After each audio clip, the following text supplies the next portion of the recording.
Hey, welcome back, everybody. Mark from Rams Up here. Hope you're all doing okay. This is a Rams Up update for July 7th, 2025. I've been seeing some content out there about the five most important Rams, the 10 most important Rams, and so on. And then I did that little bit on the defensive coordinators in the NFC West, and I talked about all the pressure Chris Shula is under this year. This is a young up and coming defense, a defensive coordinator in his second year, and it's his defense. He owns it, and there's high expectations for this defense, so he needs to deliver. And I thought I would talk about the 10 Rams that I think need to deliver this year, kind of under a lot of pressure, these 10 guys, and we'll talk about that number 10 through number 1.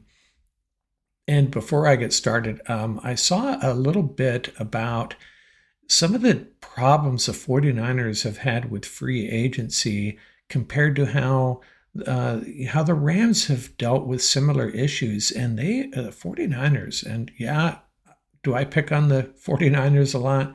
Guilty as charged. I kind of enjoy it, to be totally honest. But over the last few years, they had Eric Kendricks apparently agreed to a contract there.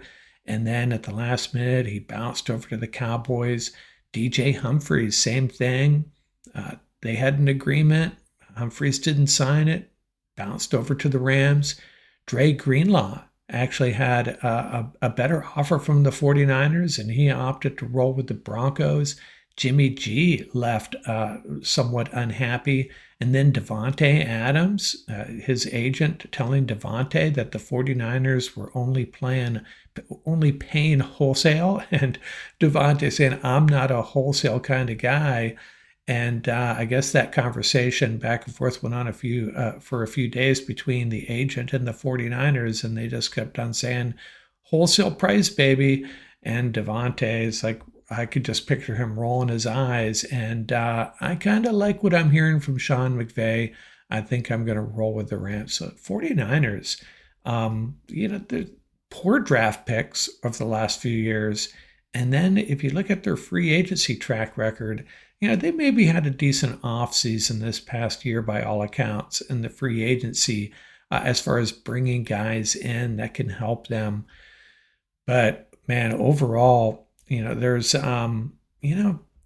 just not a good look for the 49ers when it comes to the recent draft picks and prior to this year, actually including this year, if you talk about Devonte Adams, how they've handled incoming potential signings this year. Actually, DJ Humphries and Devonte Adams, two guys that ended up with the Rams that turned their backs on the 49ers for one reason or another.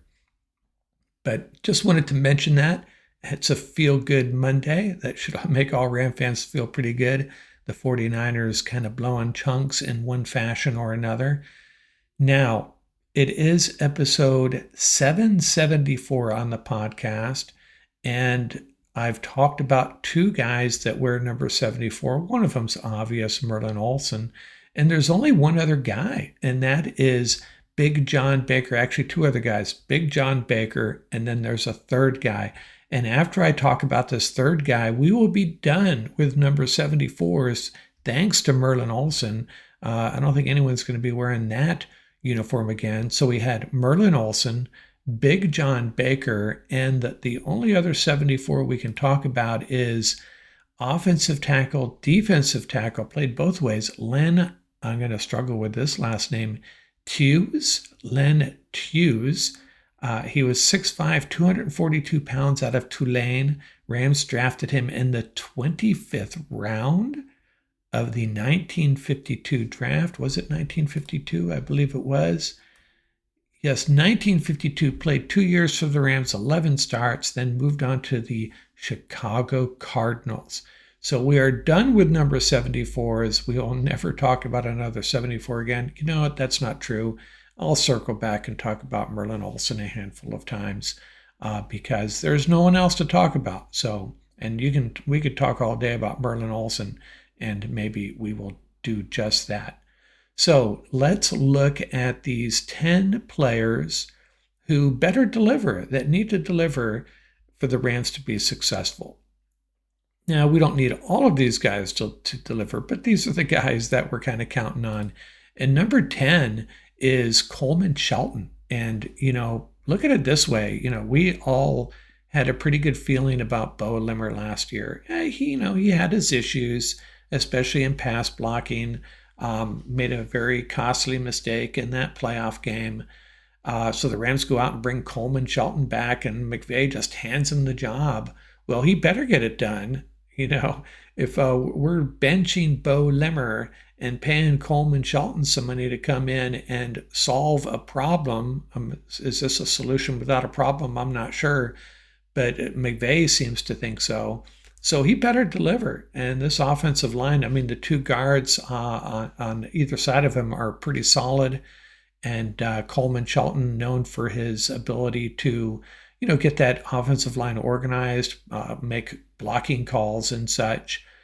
So let's hope he can get it done. We already have an issue at left tackle that we're dealing with. So we can't afford to have Coleman Shelton coming up short for us. So he's a guy that has to deliver. Number 9, the number 9 guy that has to deliver is Nate Landman. And the way I look at it is this way. Omar Speights is going to be the number 1 guy, I think. And Troy Reeder, we all know how we feel about Troy Reeder. Pooh Paul, hey, if he ends up being an impact player, that will be awesome. I don't think there's any pressure on Pooh Paul to get rolling with this defense, but I think there is for Nate Landman, especially when we think about what he's here for. He's here to make tackles in the run game, and he better get it done.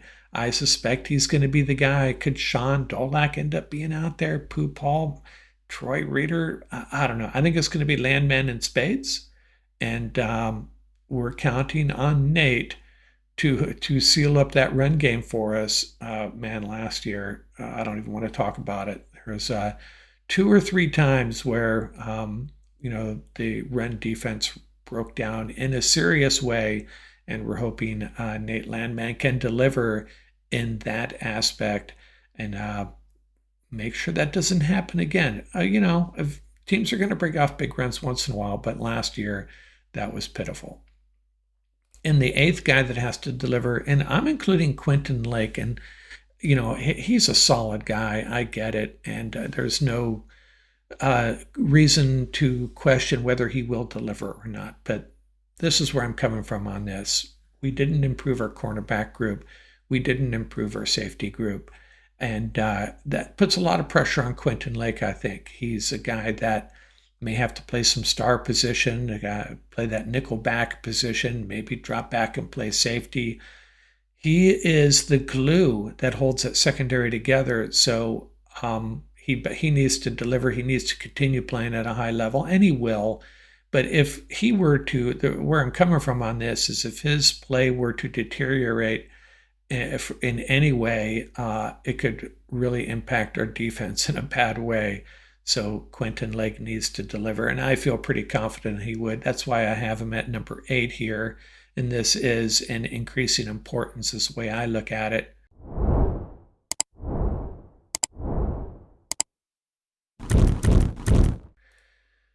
Number 7 is Tutu Atwell. Now, by the way, I was going to include Jordan Whittington here, but I think it's really about Tutu Atwell delivering. He got that new contract, 1-year deal.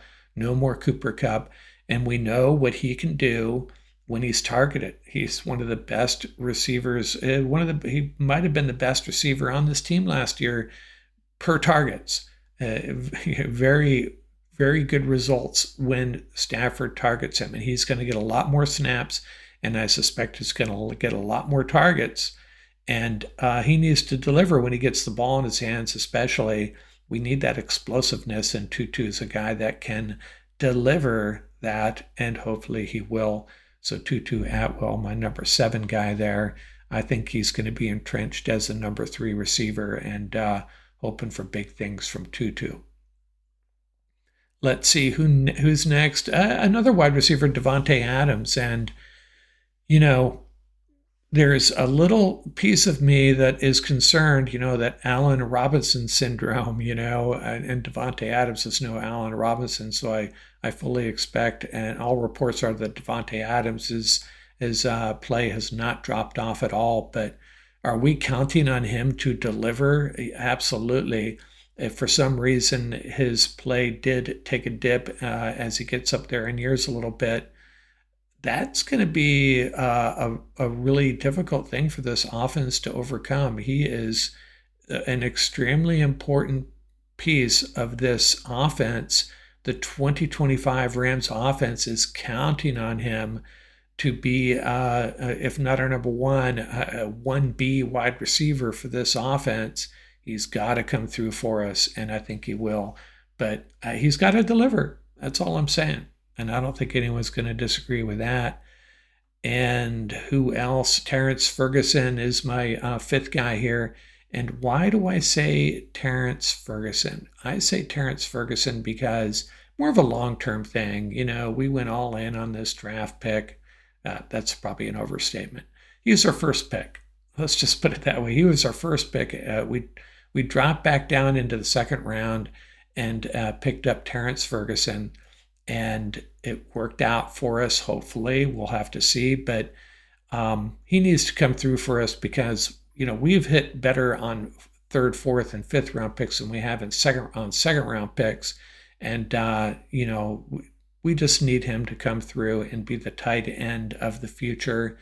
We need him to deliver. Now, could this offense survive and play at a high level if it was about Tyler Higbee and Colby Parkinson and Davis Allen? Yeah, I suppose. But long term, I think more of a long term look, we need Terrence Ferguson to step up and be that guy. And number four, I'm kind of copping out here on you. We just need the third pass rusher to deliver, whether it's Josiah Stewart, Brennan Jackson, or Nick Hampton, or someone else. Keir Thomas. I think it's going to be Stewart or Jackson.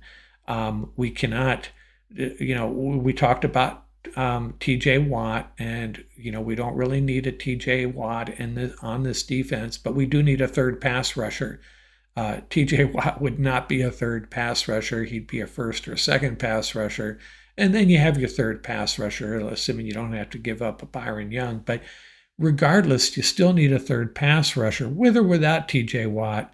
And so one of these guys has to deliver. We need a third guy. Michael Hoyt gone.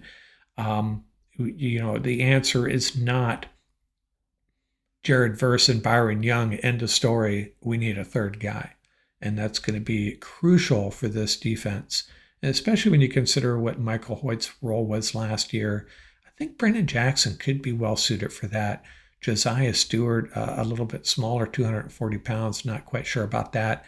He can fit into this offense in a different way, maybe not as a Michael Hoytish player. But going off on a tangent here, we need a third pass rusher to deliver. And next, we need Kairen Williams to deliver. He's my third guy here. And by that, I mean, just hang on to the ball. If he hangs onto the ball, we'll be okay. I don't expect he's going to turn into a guy, an explosive runner overnight. I just want him to hang on to the football. And if he does that, he's one of the best running backs in the NFC for sure.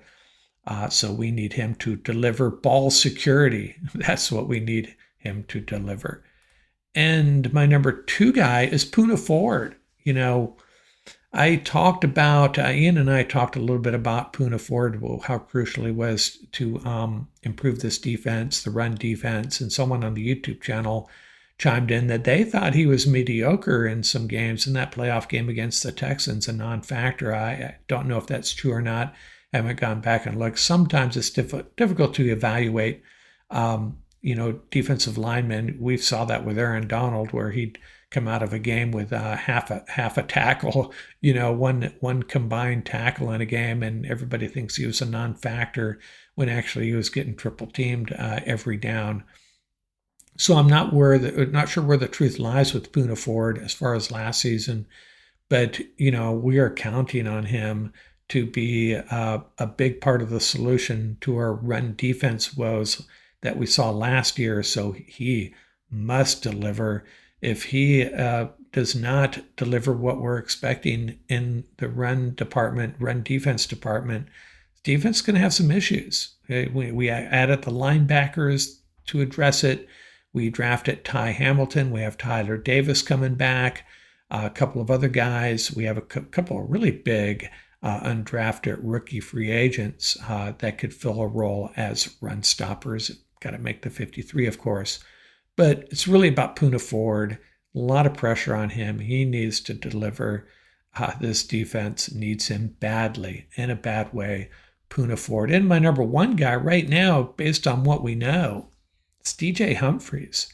We have to presume at this point Alaric Jackson can't go on opening day. Maybe he does. Maybe, I don't know. I've heard so many different opinions that, hey, Rams will get him squared away. He'll be good to go. Just get him the right meds, monitor his situation on a daily basis, and the Rams offensive line will be ready to roll. And then I've heard other people say, what's this guy doing playing football?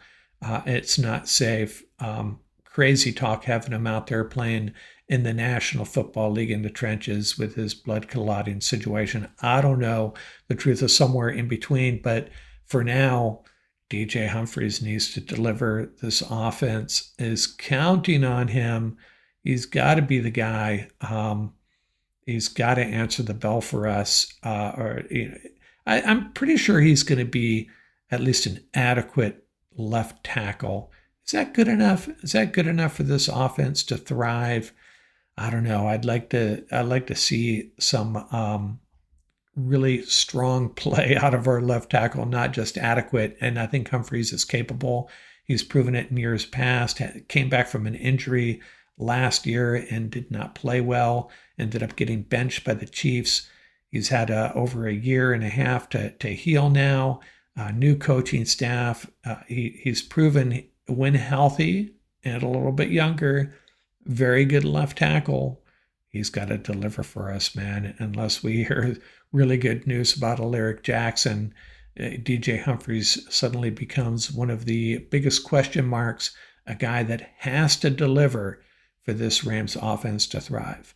So there you have it. There's my 1 through 10, the 10 players who must deliver. And, there's obvious guys that I'm leaving out. Matthew Stafford, our guards, Braden Fisk and Jared Verse. I don't think there's any question that those guys will deliver. I'm talking about the guys that maybe there's a little bit of uncertainty. They need to deliver. And man, crossing my fingers, that's what happens. Because if they do, if all 10 of these guys deliver, Super Bowl, baby. If 7 or 8 of them do, still have a good shot. That's all I got. Hope you enjoyed that out here from Rams Up.